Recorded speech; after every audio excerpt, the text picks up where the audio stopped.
Oke Lore, nah jadi kali ini saya akan membuat segmen baru gitu ya, dimana segmen ini adalah segmen tentang senjata api gitu kan. Di sini bukan bermaksud untuk konten kekerasan maupun terorisme gitu kan, atau mungkin konten-konten memihak pihak mana gitu, tidak ada sama sekali gitu ya.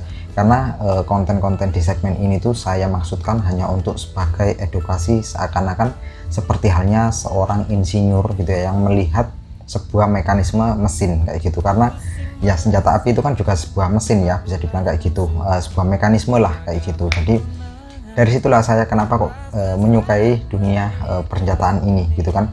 Nah oke, jadi untuk konten pertama tentang segmen senjata api ini, yaitu saya mau membahas tentang Springfield Armory SI-35. Crisp, clean break. The sight system is comprised of a serrated tactical rack rear and white dot front for fast acquisition and follow-up shots.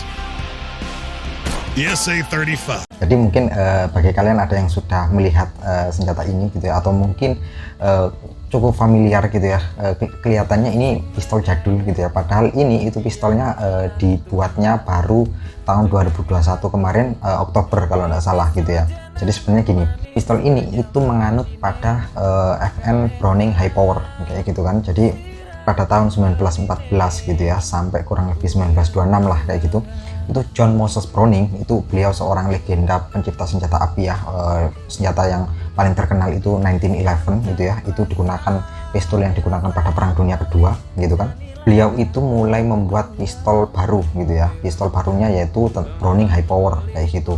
Nah cuma pada saat proyek ini dikerjakan gitu ya, dia itu meninggal dunia gitu pada tahun 1926 gitu. Jadi pada saat pertengahan proyek itu, desainnya tersebut, proyek itu dilanjutkan oleh pihak FN Herstal Belgia kayak gitu. Jadi sehingga pihak FN itu baru bisa melaunching senjata tersebut, pistol tersebut itu pada tahun 1935 kayak gitu. Makanya nama Springfield Armory SA-35 itu kan SA-35 kayak gitu ya, karena memang ini menganut pada launchingnya high power 1935 kayak gitu.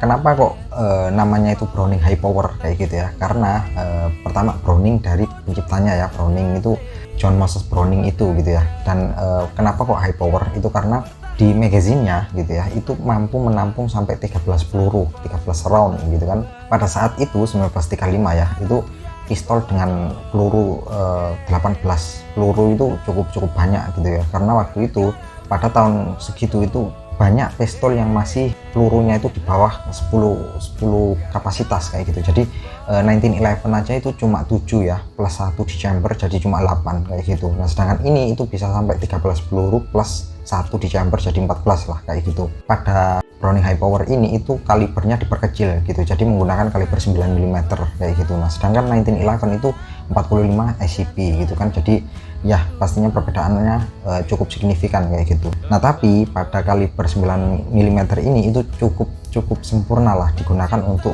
SMG ataupun pistol gitu ya. Hal ini karena recoilnya, hentakannya itu loh, itu cukup bisa dihandle kayak gitu. Terus tingkat akurasinya, jarak jangkaunya, damage-nya itu cukup sempurna untuk pistol ataupun senapan-senapan kecil kayak gitu.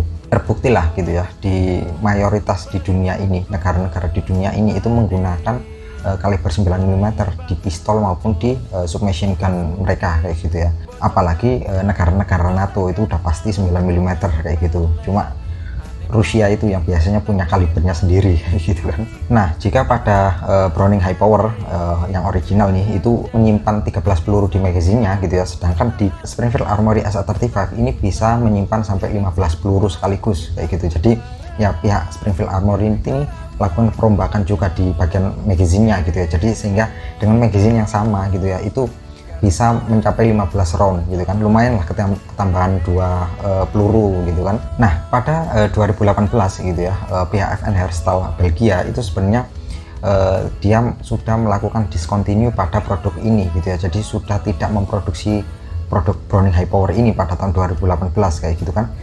Nah cuma pada saat itu ada beberapa merek senjata lain itu sudah membeli lisensi dari Browning High Power ini gitu kan. Jadi makanya banyak sekali dan familiar lah desain-desain seperti ini gitu ya di luaran sana gitu kan. Di Turki itu juga ada kayak gini gitu kan. Bahkan apa ya, desain-desain ini tuh ada banyak lah di Timur Tengah gitu kan. Terus setahu saya kalau tidak salah Pindad juga itu punya lisensinya ya, kalau tidak salah itu Pindad P1 itu setahu saya sepertinya sih lisensi dari FNR Style ini gitu ya, karena waktu itu Pindad juga kan lagi membeli lisensi SS1 itu juga ya. SS1 itu kan dari FNC-nya Belgia itu gitu ya, mungkin saja sekaligus beli lisensi dari Browning High Power ini kayak gitu. Nah kemudian balik lagi ke senjata ini ya, jadi Browning High Power tadi kan udah discontinue ya produknya tahun 2018. Nah ternyata di tahun 2021 kemarin ya, waktu pandemi gitu kan, Oktober kalau tidak salah itu, saya masih ingat hype-nya itu luar biasa gitu ya. Jadi Springfield Armory ini melaunching produk pistol baru gitu ya, padahal beliau itu sudah punya varian Hellcat dan lain-lain kayak gitu kan. Jadi dia melaunching produk SR35 ini kayak gitu. Jadi produk ini tuh ternyata sangat-sangat booming sekali di Amerika Serikat gitu kan, terutama di pasar sipilnya gitu kan. Nah saking sukses besarnya ini gitu kan, hingga akhirnya pihak FN Belgia, FN Herstal itu mulai memproduksi ulang lagi produk Browning High Power ini pada tahun 2022 kayak gitu. Jadi setahun setelahnya boomingnya SR35 ini kayak gitu. Cuma Springfield Armory itu sudah melakukan perombakan-perombakan pada senjata ini kan, makanya sudah dilakukan penyempurnaan tertentu kayak gitu. Penyempurnaan apa saja sih yang dilakukan SR35 ini dibandingkan dari original Browning High Power ini kayak gitu kan. Pertama, pihak Springfield Armory itu sudah melakukan penyempurnaan pada hammer atau pelatuknya gitu ya. Jadi pada hammer di Springfield Armory 35 SR35 ini itu hammernya itu menggunakan ring hammer ataupun pelatuk bulat cincin kayak gitu ya. Nah sedangkan pada original Browning High Power itu sejak tahun 1972 itu dibuat seperti halnya spear hammer gitu ya, jadi lebih lancip, lebih panjang kayak gitu. Nah dimana pada original Browning High Power ini akan apa ya, terasa kurang nyaman gitu ya ketika kita memegangnya, ketika kita menembaknya gitu ya, karena hammernya itu bisa menggigit tangan kita gitu ya. Kalau di Amerika Serikat itu bilangnya hammer bite gitu. Jadi ketika menembak itu akan menghentakkan ke bagian tangan kita kayak gitu. Nah kemudian yang kedua, pihak Springfield Armory itu juga sudah merombak juga di bagian safety thumbnya. Jadi safety thumb pada pada Browning High Power itu sudah dibuat lebih nyaman, lebih mudah untuk difungsikan kayak gitu. Nah kemudian yang ketiga yaitu pihak SR35 ini sudah merombak pada bagian side-nya gitu ya, jadi bidikannya itu agar bisa dilakukan yang namanya tactical reload. Perubahan yang keempat yaitu pada Browning High Power yang original itu kan memiliki fitur yaitu magazine disconnect safety gitu ya, yaitu jika magazine tidak dimasukkan ke pistol, jadi magazinnya terlepas gitu ya, maka tidak akan bisa menembak walaupun ada peluru di chamber gitu kan. Nah fitur ini itu dihilangkan pada Springfield Armory gitu ya, SR35 ini gitu kan, karena mungkin saja ya dalam keadaan darurat gitu kan, magazinnya terjatuh ataupun hilang ataupun mungkin rusak gitu ya. Nah setidaknya pistol ini masih bisa nembak kalaupun ada peluru di chamber kayak gitu. Perubahan yang kelima yaitu pastinya dari magazine tadi ya, yang sudah dirombak juga dari SR35 sehingga bisa sampai menampung lebih banyak 2 peluru kayak gitu. Nah jadi pistol ini itu sebenarnya masih aktif ya digunakan oleh pasukan-pasukan di dunia ini gitu kan. Nah salah satu institusi yang masih menggunakan pistol Browning High Power itu yaitu tentara Australia.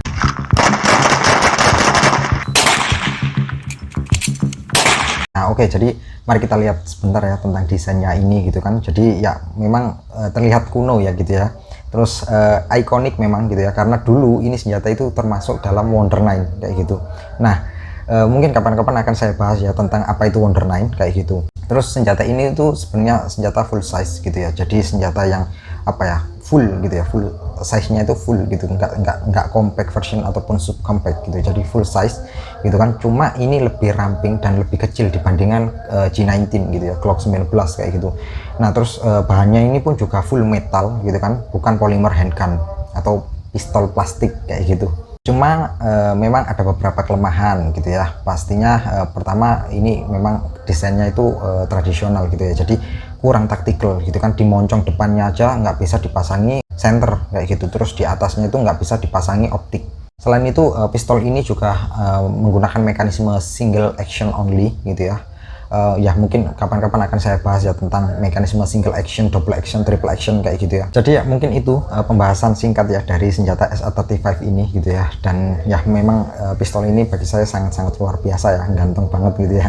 Jadi klasik gitu ya, tapi cukup ergonomis gitu kan. Saya sendiri memang lebih suka pistol lawas gitu ya daripada pistol zaman sekarang yang lebih taktikal ataupun striker fire kayak gitu. Kayaknya lebih enak aja ketika digenggam kayak gitu kan dengan pistol lawas seperti itu. Bayangin kalau ini dipakai di inside the waistband gitu kan, terus menggunakan holster kulit gitu kan, itu pasti keren banget gitu.